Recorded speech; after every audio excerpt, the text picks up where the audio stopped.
good morning everyone. Kumusta na in the morning, no?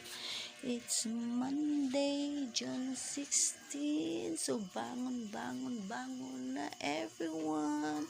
Mga estudyante, especially yung mga nanay.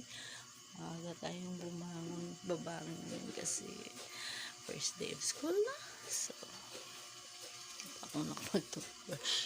hindi pa ako nakapag-toothbrush, hindi pa ako nakapanghilamos. Syempre, greet muna tayo ng good morning sa inyo. So, bangon na tayo at magbisi-bisihan na tayo in the morning.